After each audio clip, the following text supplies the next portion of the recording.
In our last lecture, we looked at the internationalization of Chinese social organizations and its potential practical and theoretical effects. In this lecture, we turn our attention to China's foreign relations. There are contradictory and competing claims regarding the determinants of strategic foreign relations between China and other national actors. This is aptly seen when examining the Chinese and European Union relationship. For instance, some scholars contend that China-EU's engagement can be explained through institutional theory. Thus, social norms at the European level are produced and diffused by the institutions. And the structural makeup of the EU's decision-making bodies, for example, the Council and Commission committees, determines the foreign policy practice by China. Other scholars argue that the EU subscribes to a normative engagement with nations such as China, which stems from the EU's culturally ingrained self-perception of bringing norms to the world. We can also accentuate a realpolitik dimension between Chinese and EU relationship. Here, both the EU and China are argued to pursue good political relations with each other in order to obtain commercial advantages for their national companies.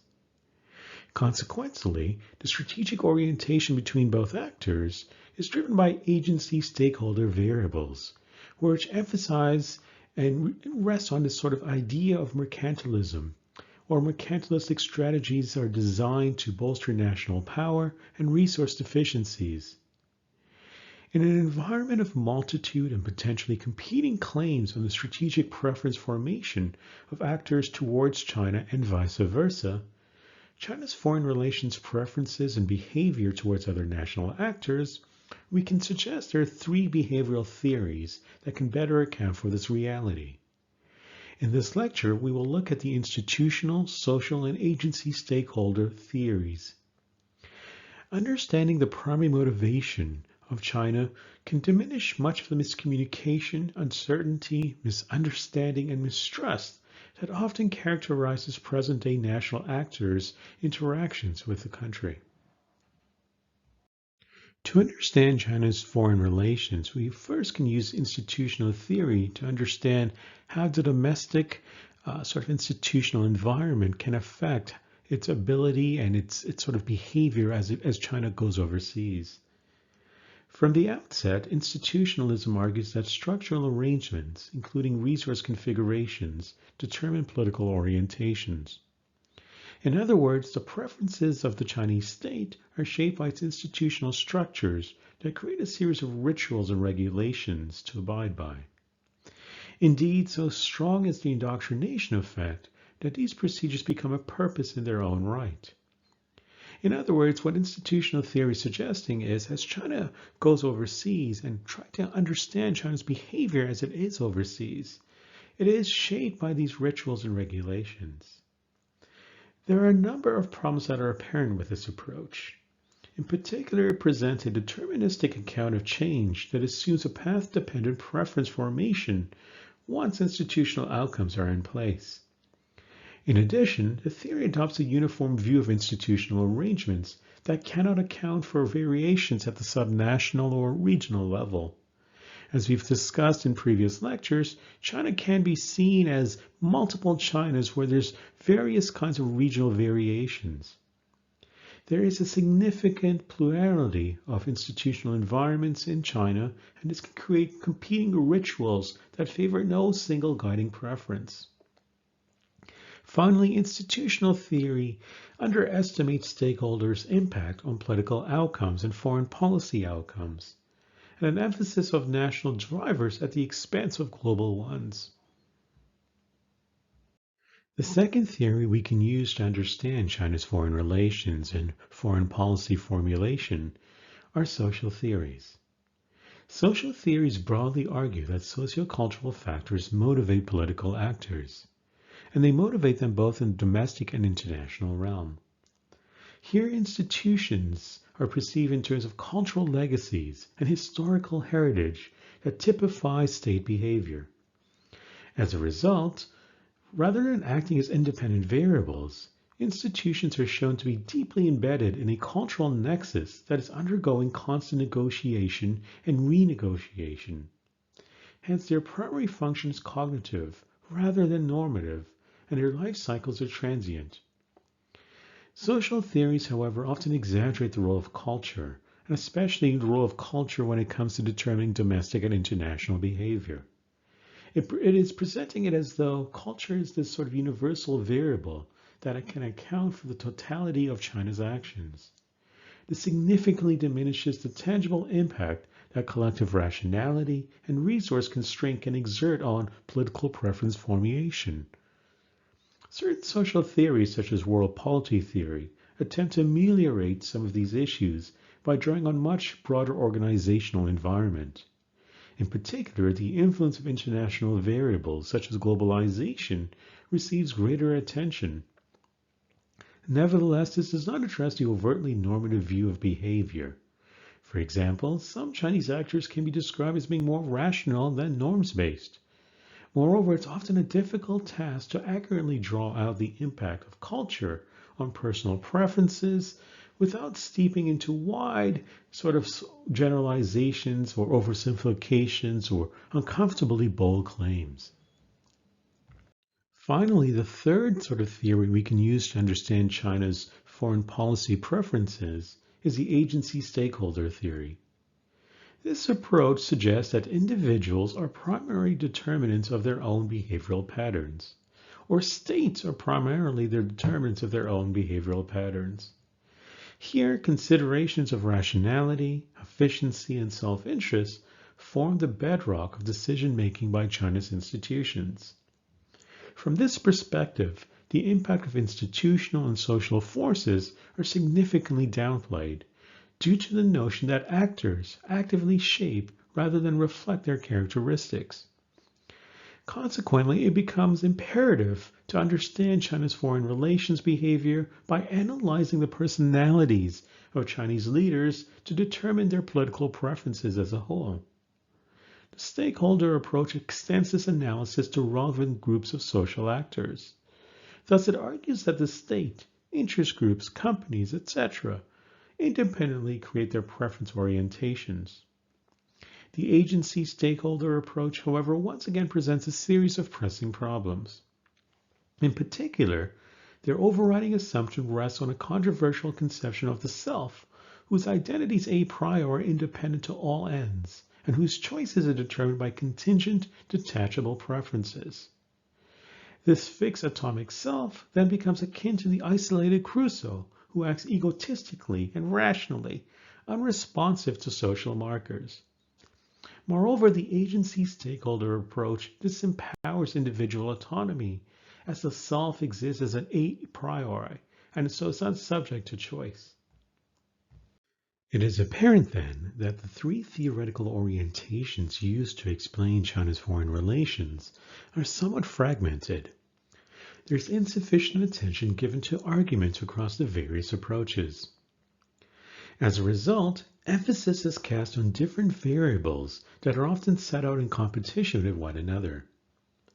For instance, institutional theories underscore structure, while social and agency stakeholder theories stress culture and individual autonomy respectively. The limitations of each theory's isolated scope therefore impacts its success at accurately accounting for China's foreign relations preference formation. In fact, this has ensured that the study of foreign policy decision-making when it comes to China's relations with other nations has remained compartmentalized and particularistic, unable to attain unity. From this perspective, it is a necessary analytical exercise to merge complementary elements of the theory's causal arguments into a framework that can transcend their restrictions and ameliorate their individual weaknesses. One of the most dynamic elements called in all three theories to explain China's foreign relations is an acknowledgement of the dynamic cultural norms and their interaction with the surrounding environmental context. To this end, attention is directed at China's governance systems, which embeds institutions, cultural norms, strategic actors, and stakeholders. This stems from the notion that, at their core, systems of governance reflect specific configurations of power relations and contested interest alignments that support dominant cultural, institutional, and stakeholder arrangements. For this reason, the three theories should not be viewed in insular terms, but rather as deeply enmeshed complementary variables that structure and are structured by ex-ante power dynamics within particularized governance systems. Consequently, the aforementioned formulation possesses three important characteristics. First, culture serves as the most prominent underpinning element that predisposes institutional outcomes and actor preferences.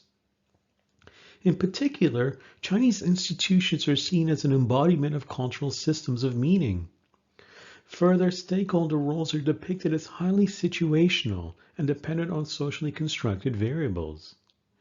As a result, those stakeholders, such as governments or interest groups or social movements, retain some agency to impact domestic strategic preferences. The dominant cultural institutional context can determine their efficacy through decision-making phases in terms of dictating stakeholder authority and significance. Second, as dominant cultural norms are an expression of power relations, the nature of local resource configurations can propel certain cultural norms into the forefront while leaving others outside mainstream pockets of power. Thus, the primary role of structural constraints is not so much to form cultural preferences, but rather to help determine which ones gain the most hold in governance systems. Third and finally, China's governance systems and strategic preferences are seen as transient and malleable due to the notion that their primary underpinning variable, cultural norms, experience construction and renegotiation through ongoing interest-based contestation at the domestic level. From our conceptual framework, a series of statements regarding the case study of China and the EU's strategic behavior towards each other can be drawn. First, a fundamental cultural basis of strategic orientation formation suggests that the EU's actions towards China are inclined to be norms-based and guided by its historical heritage and cultural legacies. Second, the notion that governance systems are fluid and cultural norms are contested suggests that the EU does not have perpetually fixed cultural legacies that influence its behavior towards China. Instead, it is comprised of semi-integrated, contending narratives that strive for social preeminence and are tied closely to changing dynamics of power. Hence, this inherent instability predisposes EU's norms-based behavior to change or realign when it comes to priorities that are expunged when it engages with China. This also leads to some credence to the notion that the degree of national interest at stake can, in theory, impact culture's normative influence on EU's behavior towards China, potentially due to the fact that culture is not necessarily unitary or stable. Therefore, it experiences greater fragmentation in certain contexts, and this is quite evident in the EU's engagement with China. Third, more institutional or agency-based strategic behavior, such as mercantilism, realpolitik, and rationalism, may be shown by the EU when it experiences particularly strong structural or organizational constraints. This is possible as structural contingencies, limitations, can impact distributions of power, and so at times it overrules dominant cultural norms. Understanding the dynamic cultural norms and to a varying degree the relevant structural resource constraints is paramount to discern the underpinnings behind the EU's engagement with China. Thus, there are two interrelated conceptual groups that emerge: ideational processes and strategic implementation. Ideational processes in this case study refers to the cognitive type norms that characterizes the EU's self-interest. From an examination of pertinent policy documents and EU decision-makers' speeches, two overall ideational processes are apparent. That is justice and democracy. Strategic implementation refers to policy-type norms that characterizes how the EU achieves its self-interest on the international stage. Here, the most overarching policy type norm is the EU's active and open promotion of its values, which are seen as desirable common good. Another dominant policy type norm rests on the EU's primary non-coercive pursuit of its interests. Finally, a third dominant policy type concerns the occasional crudeness or perhaps closed-mindedness in which the EU can implement its agenda towards China. The aforementioned impact of culture predisposes the EU towards certain actions, and these actions are tempered by resource deficiencies that can contribute to the readjustment of, quote, the EU's natural strategic preferences towards China. There are a series of context-specific characteristics of the EU's engagement with China. Here, 3 points are of particular interest. First, there's a fundamental divergence in regime types. To this end, China possesses a predominantly corporatist, authoritarian regime dominated by the Communist Party of China. However, it's not entirely politically closed, as the presence of open elections at the grassroots level, mostly the village level, makes China often receive the designation of hegemonic electoral authoritarian. The EU, in comparison, is a liberal democracy with multi-party systems and full electoral competition at the member state level. Second, when we look at China and EU's relations, there's a variance in norms. For example, China's norms rest on an overriding commitment to non-interference and state sovereignty. In addition, China subscribes to a notion of common good, not tied to a universal maxim or necessarily an international jus cogens. The EU places prime normative value to individual rights and freedoms and associates the common good with notions of democracy and justice that it projects as a model for all nations. Third, there's a growing imbalance in economic power between the EU and China. In particular, China's GDP as PPP is already above the EU's, with the gap predicted to substantially increase over the coming years. Similarly, China has become the EU's principal investor. Norms stemming from the EU's cultural legacies and historical heritage exert a significant impact on the EU's strategic behavior towards China. Norms' prominence have been underscored by the notion that they underpin even non-normative issues due to the EU's dissatisfaction with China, which is based on perceived or perhaps real incompatible values. Put differently, contemporary EU-China relations can be seen as both fruitful and a rivalrous partnership. An example of the former is after 7 years of negotiations, the EU and China concluded a comprehensive agreement on investment in December 2020. The agreement sets forth a commitment for a greater level of market access to China for EU investors. The agreement as conceived will create a better balance in the EU-China trade relationship and comes at the cusp of China officially becoming the EU's largest trade partner. The rivalrous nature of EU-China relations is evident when looking at cyber technology diplomacy. The European Commission in January 2020 recommended that member states avoid dependency on 5G suppliers, who are considered to be a major risk for national security. In response, the Shenzhen-based Huawei, the world's largest telecommunications equipment provider, was subsequently restricted from providing 5G digital infrastructure to most EU member states under the guise that key information can be potentially accessed by Chinese state authorities. The fissures born by the EU's institutional legacies, self-perceived values-based role, and realpolitik considerations suggest that there is bound to be a Gestaltian approach towards China. This, of course, has the intended effect of fostering future fractures in the EU's overall engagement with China, and in fact, it creates opportunities for China to exploit. This concludes our lecture on foreign relations, and it also marks the end of our lecture series to the introduction of Chinese politics.